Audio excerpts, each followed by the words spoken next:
Every night, somewhere in the world, people are sleeping outside. In tents, under stars, in the middle of wilderness that belongs to animals far more powerful than them. Grizzly bear territory, wolf country, mountain lion range, and almost none of them get touched. Think about that for a second. You are essentially a large, slow, completely defenseless bag of meat. You are unconscious. You cannot run. You are making noise with every breath. You are radiating heat.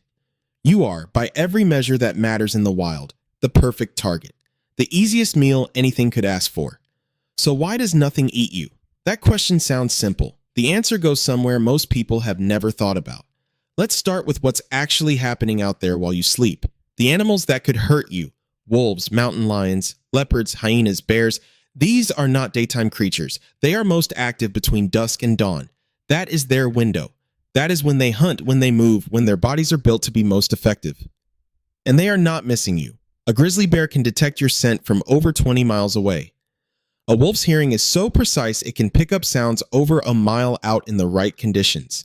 A mountain lion could be crouching 30 feet from your tent right now, completely invisible, completely silent, watching you breathe. And you would have absolutely no idea. They know you're there. Every large predator within range of your campsite knows exactly where you are, what you smell like, and how long you've been lying still. They are not confused. They are not missing you. They are choosing to leave you alone. And the reason why says something genuinely extraordinary about what humans are and what we have become to the rest of the living world. Predators are not built to be bold. They are not wired to take unnecessary risks. Bravery is not a survival strategy in the wild. Caution is. A wolf that takes a gamble on an unfamiliar target and gets hurt cannot hunt, cannot eat, cannot survive. A lion that charges into something it doesn't understand and pays for it with an injury dies slowly over the following weeks. Every large predator alive on this planet today is the direct descendant of ancestors who were careful, who assessed threats, who walked away when the calculation didn't add up. And when a predator looks at a sleeping human, the calculation does not add up. We do not move like prey. We do not smell like prey. We do not sound like prey. Every animal a wolf or mountain lion has ever hunted has a set of predictable responses built into it over millions of years of evolution. A deer freezes. A rabbit bolts in a specific pattern.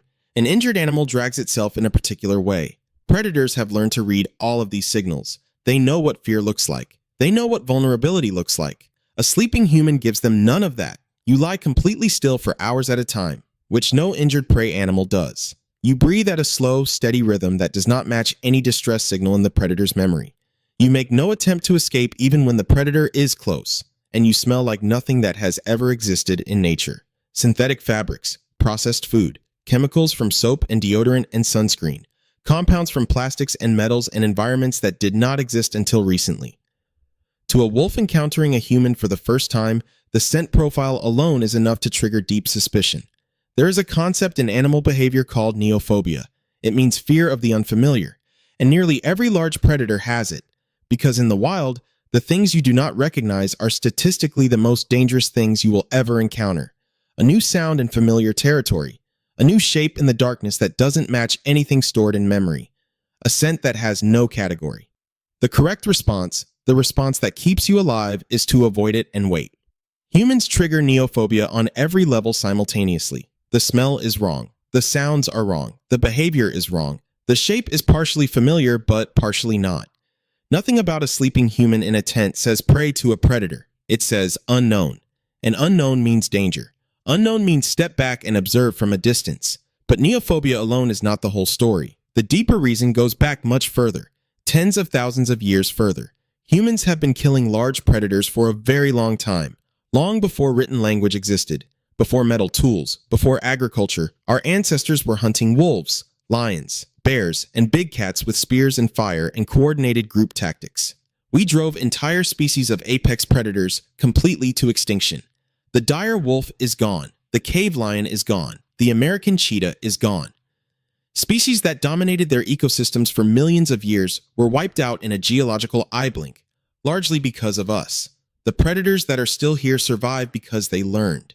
Generation after generation across thousands of years, the populations that avoided humans lived longer, reproduced more, and passed that caution down to their offspring.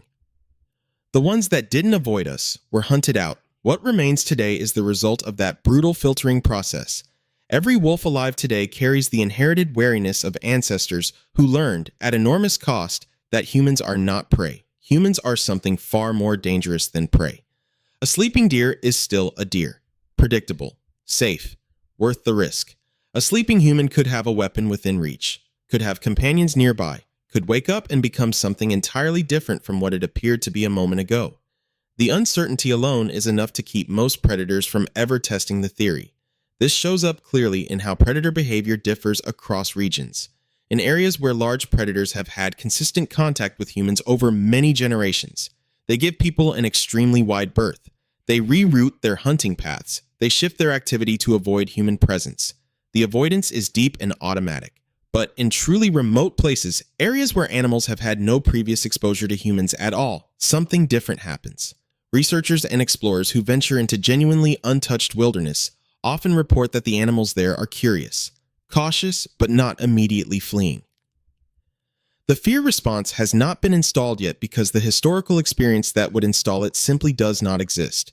The fear of humans is not instinct, it is learned, and most predator populations have had thousands of years to learn it very thoroughly. Now, attacks do happen. It would be dishonest to pretend otherwise. People get hurt by bears, mountain lions, and other predators every year. But when you look closely at almost every single one of those cases, the same patterns keep appearing. Food conditioning. A bear that has learned to associate human campsites with easy calories stops processing humans as a threat. It begins processing them as a source. That rewiring of the risk calculation is what makes a food-conditioned bear genuinely dangerous in a way that a wild, unhabituated bear almost never is. A predator that is severely injured, sick, or starving will sometimes override its normal caution because the alternative is death anyway.